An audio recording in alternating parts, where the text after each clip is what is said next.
Hey everybody, I'm Jesse and welcome to another edition of Gen X Thinks.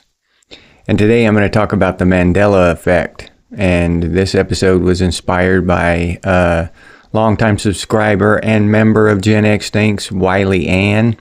So thank you, Wiley Ann. I appreciate the inspiration. And I'm going to run down a list of examples. I think I've got 10 or 12, something like that, examples of the Mandela Effect, and then talk about each one and how I personally feel about each one, right? And then toward the end, I'll talk about the overall idea behind the Mandela Effect. So to kick it off is the Berenstain Bears spelling. Now this one, I remember the Berenstain Bears, but I don't specifically remember the spelling.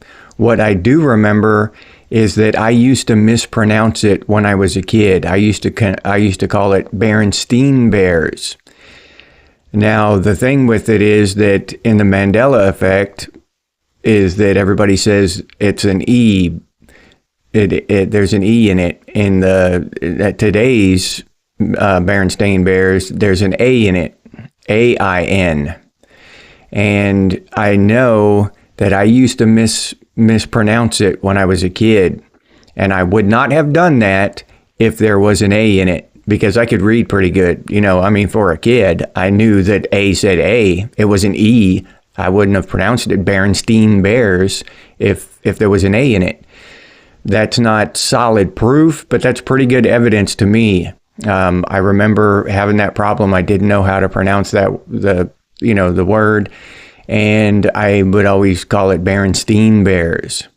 So that kind of tells me that without solid evidence, without solid proof, but that's a very strong hint to me that there was an E in it when I was a kid. There was no A in it.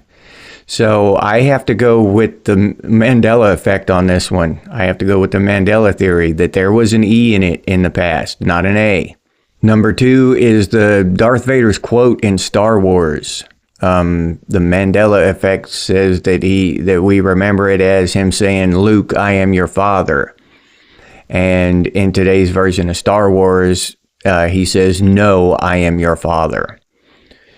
But that, as far as that goes, I really don't remember. I've seen that movie, several times as a kid, but I sincerely don't remember the exact quote. But I've seen so many movies, and I've always kind of remembered the quotes generally, but I don't have a photographic memory or an eidetic memory, so I don't always get the quotes perfectly correct verbatim, but I'm close enough to make my point, so I run with it.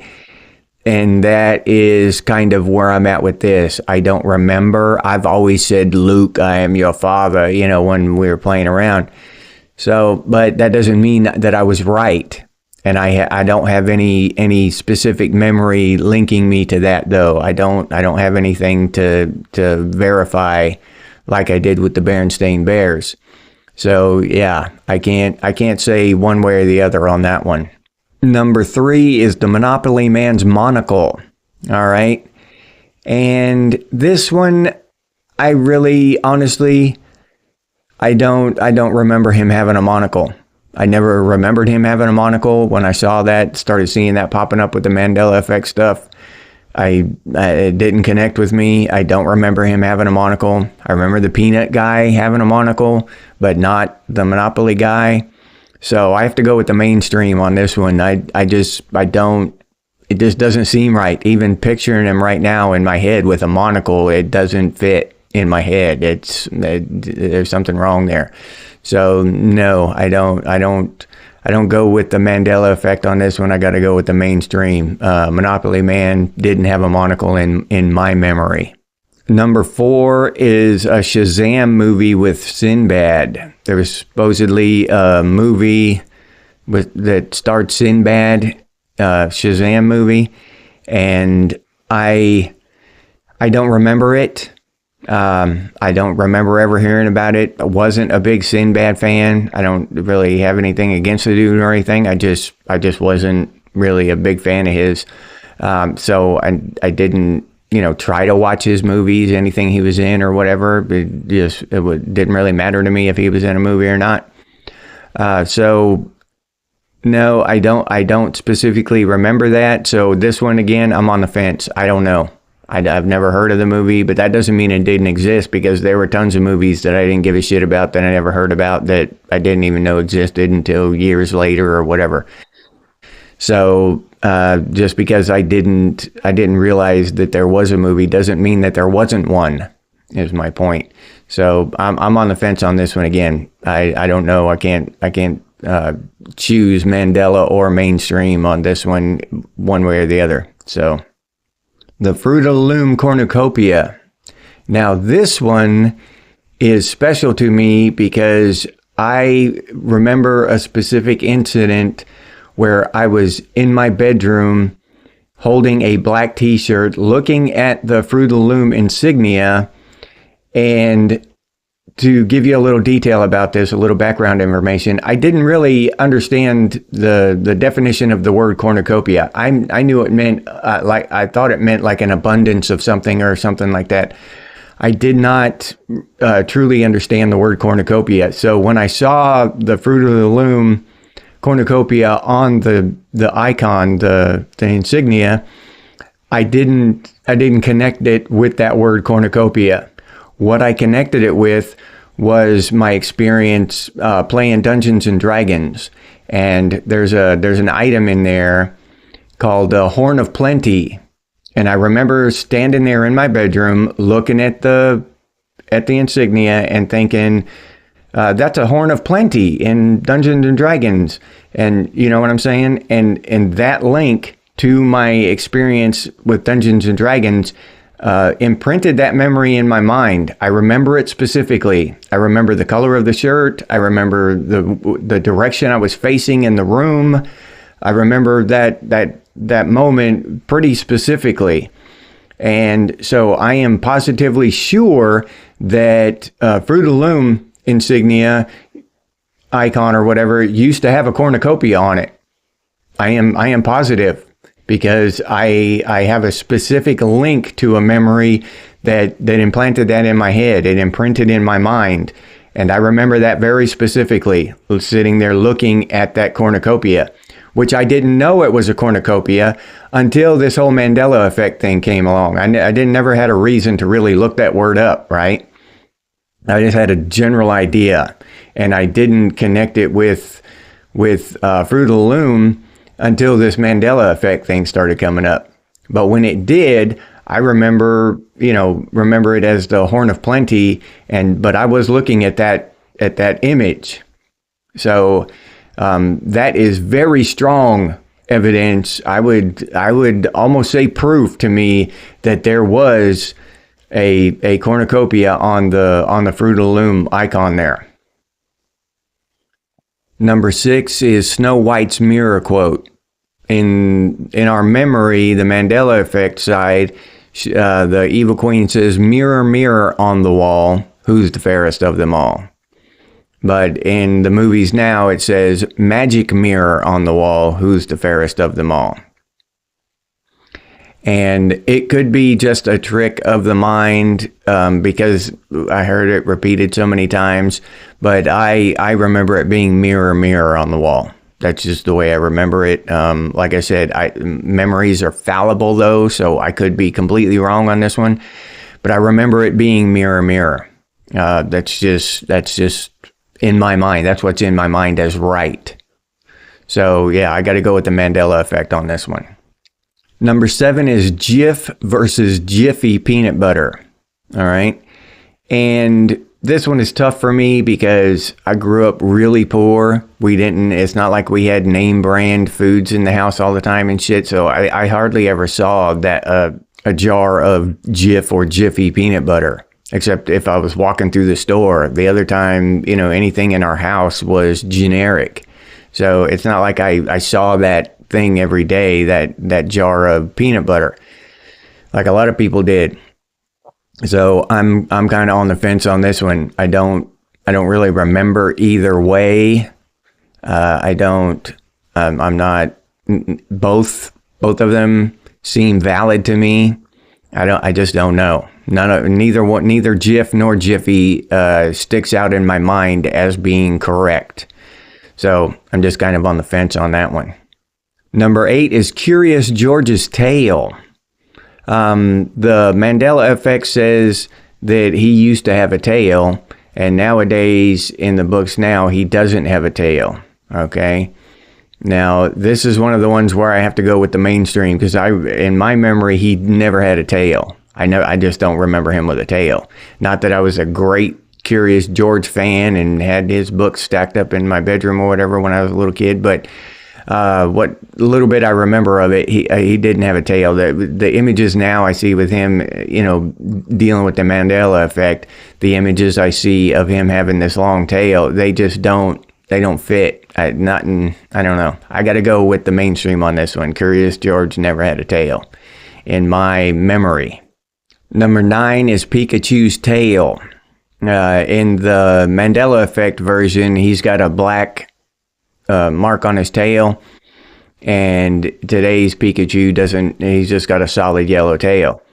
And I'll be honest, never was a big Pokemon person. I have no idea. So I gotta straddle the fence on this one too. I couldn't say one way or the other whether he had a mark on his tail or not. I don't remember. Even when I looked at the images back then, I didn't really pay attention to him. So yeah, I don't know. I don't know if Pikachu had a mark on his tail or not. Number 10 is Looney Tunes. It's Tunes Tunes versus Tunes Toons. And I watched this one a lot. Bugs Bunny every Saturday for my entire childhood. And I got to go with the mainstream on this one. It was Tunes. I got to go against the Mandela Effect here because I remember looking at it. It was Tunes. It was Looney Tunes. I don't know where the Toons came from, but I don't know. I got to go against the Mandela Effect on this one. My memory tells me that it was Tunes. That seems right. It fits. It just sits right in my mind, and that's what my memory tells me. So I got to go with the mainstream on this one. It's Tunes. Number 11 is C-3PO Silver Leg. The Mandela Effect says that he was solid gold. But in actuality, he's got one silver leg from the knee down. And this, that's a tough one for me. I don't remember him having a silver leg, but seeing the quality of the graphics back then, the quality of the technology, he could have had a silver leg back then and it just go unnoticed to me anyway. Maybe I just didn't notice he had a silver leg. I wasn't paying attention to that shit.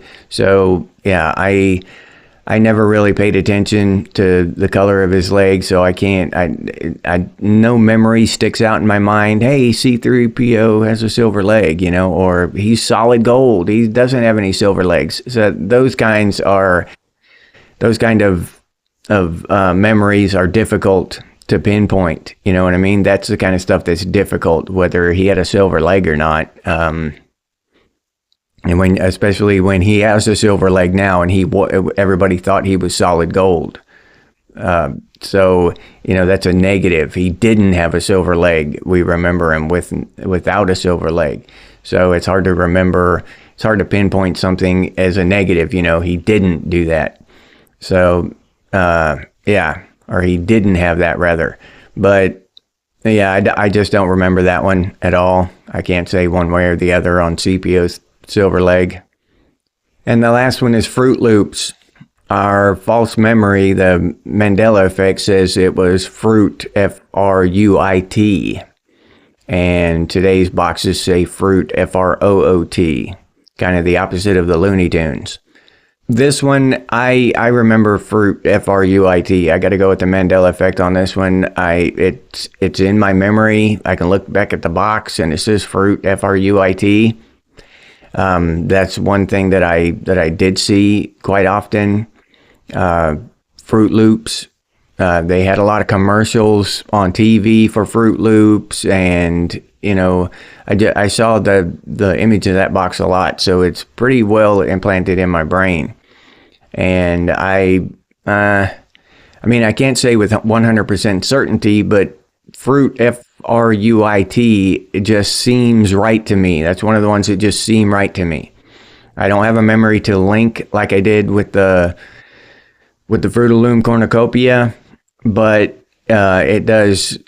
I do have the memory of Fruit Loops, and the Mandela Effect does seem right to me. Now, on the main concept of the Mandela Effect, how can this happen with the time splits and all that, right? And one of the things that I've contemplated, and I feel like this is my original idea, but I probably heard this somewhere before in the past. That's just how memory works. I heard it a long time ago from somebody else probably. But it's like time splits off because of a nuclear holocaust or something, and time splits off. That leads me to the idea that maybe humanity can't go extinct. I mean, if humanity does go extinct, then what's the purpose for the universe? What's the purpose for the planet Earth, right? Why do any of this shit? I mean, if you're a coder, let's say this is a Matrix or something, and you're a coder and you're building a game, what the hell fun would a game be to even make if everybody just slaughters everybody in the first 3 minutes of the game, and then the world is just dead and desolate and it's completely useless? You know what I'm saying? So to extinct everyone, you'd have to reboot it. The game, like a game of Call of Duty or something. You get back in the queue and you go again, once everybody goes extinct. So in the event of a full-on, extinction level event, nuclear war or a huge asteroid or something like that just completely eradicates humanity 100%, maybe time resets. Maybe the loop splits off and starts spinning off in a different direction. And just like when you update code in a video game or software or something, there are artifacts left. You still have some stuff that didn't get changed, or there's glitches and stuff like that in it. You know what I mean? So that seems really plausible to me. And that doesn't deny the existence of a creator or a God. God can make the world how he wants. He can make the universe how he wants. If he wants it to be a matrix made of code and updated like that, I mean, that makes sense to me. That doesn't discount everything in the Bible. It doesn't say anything about that in the Bible. So God can make the universe how he wants. It doesn't take anything away from anything to say that the universe is code or a matrix or a hologram or any of that stuff. It doesn't matter what the universe is made of. It's made however God wanted to make it, in my opinion. But yeah, so, and the other thing is that some of us have different memories than others. I mean, large groups of us. So it's not like, just like with Mandela, I honestly never really paid much attention to Mandela.